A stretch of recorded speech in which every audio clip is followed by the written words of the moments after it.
예, 오늘의 증시 브리핑 시작하겠습니다. 미국 금리가 올라가면서 시장이 좀 부진했는데, 우선 소비자 물가 지수는 그렇게 나쁘게 나온 건 아니었습니다. 전월 대비 0.4, 근원은 0.3, 예상치하고 별 차이가 없었고요. 그리고 전년비로 따져놓고 보면, 근원 같은 경우는 예상치에 부합한 데다가 계속 내려가는 추세가 유지가 되고 있잖아요. 그래서 이것만 보면 그렇게 이제 문제될 거리는 별로 없었죠. 근데 단지 뭐 좀 굳이 따져놓고 보면, 소비자 물가지수 항목 중에서 주거 비용이 내려가던 추세였는데 0.6, 0.4, 0.3 이렇게 내려가다가 다시 0.6으로 올라갔다. 실제로 이렇게 내려가다가 살짝 튕겨 올라가는 그런 모습들이 나오고 있잖아요. 근데 이거에 대해서 이제 의견이 분분합니다. 이게 올라간 게 맞다라고 보는 주장도 있고, 또 다른 쪽에서는 그게 아니라 최근 들어서 보면 그 임대료 자체는 계속 내려가고 있기 때문에 정부에서 집계하는 게 조금 시차가 좀 있어서 결국에는 다시 내려갈 거다, 이런 주장들도 있거든요. 그래서 근데 어쨌든 소비자 물가 지수의 전체적인 데이터만 놓고 보면 그렇게 나쁘게 나온 건 아니었기 때문에 이것 때문에 금리가 튀어 올라간다, 이렇게 따지긴 애매했습니다. 더군다나 근원 물가에서 주거 비용을 제외한 나머지를 모아놓고 보면 1.9%밖에 안 올랐거든요. 그래서 뭐 물가 때문에 금리가 올라갔고 그것 때문에 시장이 빠졌다, 이렇게 단정하기는 어렵고요. 그러면 이제 금리가 이렇게 갑자기 튀어 올라간 이유가 뭘까? 이게 막 4.5% 보고 하다가 갑자기 4.7 이렇게 미국 시장 이제 돌아갈 때 4.72까지 올라갔었거든요. 이렇게 튕겨 올라갔던 거는 그러니까 미국의 국채 발행이 있었습니다. 오늘 30년물 국채 발행이 200억 달러 정도 있었는데 금리가 갑자기 4.8% 넘게 튀어 올라가 버린 거예요. 이게 이제 30년물 국채금리 그 발행할 때 이제 발행됐던 금리를 얘기하는 거거든요. 근데 갑자기 가파르게 확 올라갔죠. 그러니까 전월 대비 0.5%포인트나 올라간 거예요. 이게 이제 길면 길수록 이 점과의 거리가 길면 그만큼 많이 올라갔다라는 건데, 갑자기 이렇게 올라간 거죠. 어저께 10년물 같은 경우는 0.3%포인트 정도 올라갔는데, 오늘은 갑자기 0.5나 올라가니까, 10년물 금리, 30년물 금리가 튀어 올라가니까, 금리가 다시 높아지나 보다라고 해서 이제 갑자기 금리가 확 튀어 올라가 버렸고, 그것 때문에 이제 증시가 빠지는 그런 형태를 보였죠. 실제로 이 국채금리 결정될 때부터 주식시장이 뚝 떨어졌거든요. 그래서 이게 오늘 금리를 끌어내리는, 올리고 증시를 빠지게 만드는 결정적인 요인이 됐던 것 같습니다. 다만 이제 우리 증시 돌아갈 때는 10년물 금리가 다시 내려와서 4.7에서 4.67 정도까지 내려오긴 했거든요. 어쨌든 금리에 민감하게 반응하는 게 지금의 시장의 특징이기 때문에 이거에 시장이 반응을 해서 빠졌다. 다만 이제 국채금리, 국채 발행 일정이 일단 또 소화가 돼서 이 이슈로 또 금리가 올라가지는 않을 것 같습니다. 자, 뉴스를 보면 오늘 장중에 또 부담을 줬던 뉴스 중에 하나가 중국의 지표가 부진하게 나와서 중국 경기가 되게 둔한가 보다. 부양을 그렇게 했는데도 경기 회복이 안 되네.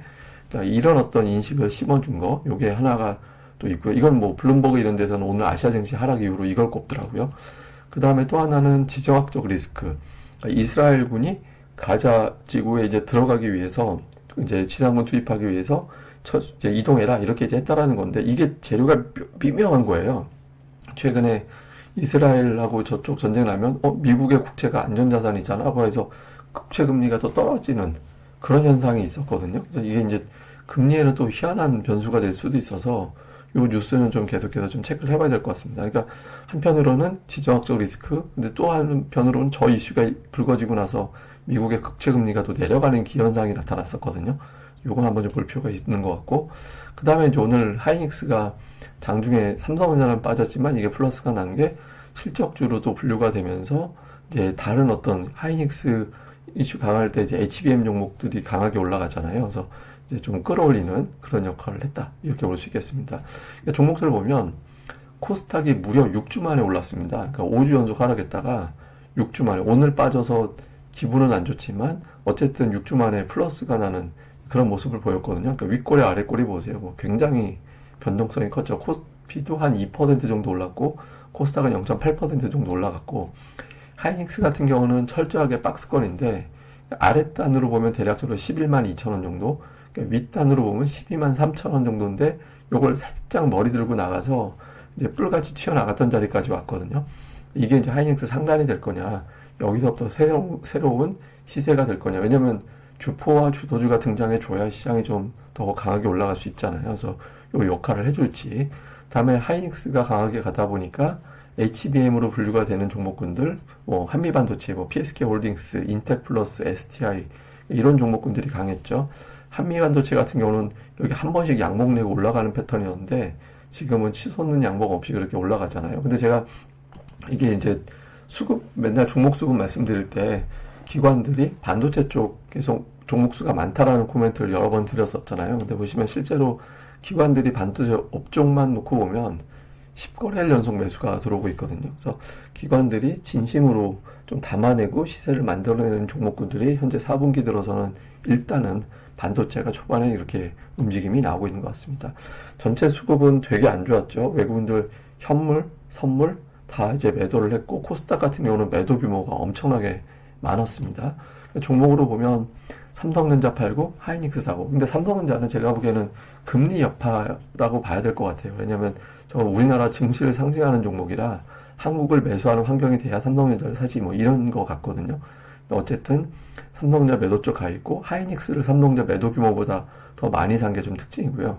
그 외에 이제 자동차주가 좀 있고 금융주들이 좀 포진해 있는 게 특징이고 기관 투자자들 같은 경우는 뭐 ETF 이런 게 이제 매수 상단인데 뭐 삼성 SDI, LG에너지 솔루션 이런 게 좀 들어가 있고 그 외에는 이렇게 업종별 특이점은 없습니다. 맨 아래 보면 반도체 소부장 관련된 ETF가 들어가 있는 게 좀 특징이고 코스닥에서는 외국인들은 이제 2차전지 팔고 제가 2차전지 잠시 후에 또 차트 보고 설명드릴 게 따로 있고 코스닥 매수 쪽은 그렇게 업종별 특징은 없는 것 같아요. 예, 뭐 특정 업종을 되게 많이 담았다. 약간 반도체 계열의 종목 수가 평소보다 많은 것 같은데 이런 게 뭐 집중적으로 여러 종목을 담았다 이런 느낌은 아니었고 기관은 역시 에코프로비엠 팔고 종목단으로 보면 이 아랫단 지금 여기 한 20개 있습니다만 그 아랫단으로 보면 종목이 더 많은데 어쨌든 반도체 쪽을 뭐 되게 열심히 담아내는 게 오늘도 또 좀 이어지는 그런 모습이었습니다. 자, 이슈를 보면 국채금리가 또 올라가는데 제가 아까 말씀드린 대로 이번에는 금리가 이전같이 올라갈 수 있을까? 여기에 대한 의구심은 있죠. 왜냐하면 연준 인사들이 금리 올라가면은 우리는 기준금리 안 올릴 거야. 이런 얘기하고 있잖아요. 그래서 요것 때문에 투자자들이 금리 계속 이제 국채금리 계속 올라가는 쪽에 베팅하기도 쉽진 않거든요. 더군다나 오늘은 이제 국채 발행 일정하고 맞물려서 올라간 거라. 그래서 이제 오늘 바로 이게 진정이 돼줘야 되죠. 왜냐면 이런 생각을 하고 있던 투자들이 역방향으로 나오면 골치 아파지니까 오늘 어제보다 무조건 국채금리가 마이너스로 내려오는지가 중요하고 그 다음에 이제 어닝 시즌이 시작되고 있기 때문에 실적에 대해서도 또 투자들이 민감하게 볼 거거든요. 금융주 같은 경우는 은근히 기대치가 높더라고요. 미국 언론들 이렇게 보면. 그러니까 좀 어닝 시즌 앞두고 실적 추정치대로 나오게 될지. 왜냐면 미국은 4분기부터는 전년 대비 증가하는 걸로 바뀐다고 보고 있기 때문에 그런 기대치가 충족돼줘야 좋거든요. 그래서 그런 구도가 되는지. 그 다음에 지금 15거래일 연속해서 외국인들이 매도하고 있거든요. 그러니까 외국인들 컴백 없이 지수가 2,500을 넘기기는 현실적으로는 쉽지는 않습니다. 그래서 외국인 투자자들이 매수를 해줄 수 있는 환경, 그러니까 금리가 좀 빠져줘야겠죠. 그래서 이런 환경이 만들어줘야지. 그렇지 않으면 일단은 2,500 이상은 조금 버거울 수도 있다. 이렇게 봐야 될 것 같고 오늘 뭐 특징은 HBM, 뭐 곡물, 금융, 화장품 일부 이 정도가 이제 특징으로 올라간 것 같습니다. 예, 그리고 이제 오늘 시장이 코스닥이 좀 낙폭이 상대적으로 컸잖아요. 이게 이제 낙폭이 왜 컸나 보면 시가총 1, 2위 종목, 특히 이제 에코프로비엠의 공매도가 이게 안 줄어요. 보시면 이제 오늘 같은 경우는 전체 거래량의 30%가 공매도로 채워졌거든요. 그러니까 어마무시한 공매도가 나온 거예요. 그래서 이게 혹시 대차장고가 어떻게 돌아가나 좀 봤는데 대차장고가 또 안 줄어듭니다, 지금. 왜냐면 이제 공매도는 어차피 나오는 거니까 저 상황에서 또 청산도 나와주면 대차장고는 줄게 돼 있잖아요. 근데 대차가 오히려 늘어나고 있거든요. 그러니까 주가가 올라와서 저는 쇼커버가 좀 부분적으로 단행되는지 봐야 될 것 같다라고 이제 말씀을 드린 것 같은데 지금 쇼커버는 없고 오히려 대차장고가 더 늘어나서 공매도를 더 치겠다 뭐 이런 의지가 나오고 있거든요. 제가 보기에는 최근에 올렸던 힘도 좀 강하다고 볼 수 있어서 맞서는 자리라고 봐야 됩니다. 그래서 다음 주 중에 둘 중에 하나는 이제 좀 한번 털리는 그런 계기가 될 수 있어서 다음 주 2차 전지의 전쟁이 어떻게 벌어지는지 코스닥 정말 중요한 변수 중에 하나가 될 수 있으니까 코스피는 금리라면 코스닥은 이것도 하나의 중요한 변수거든요. 그래서 이 부분 다음 주에 봐야 될 것 같습니다. 제가 진짜 정말 저는 공매도는 뭐 필요한 이유가 있다라고 뭐 증권사들 이런 데서는 얘기하는 저는 저건 필요 전혀 없다고 생각을 하거든요.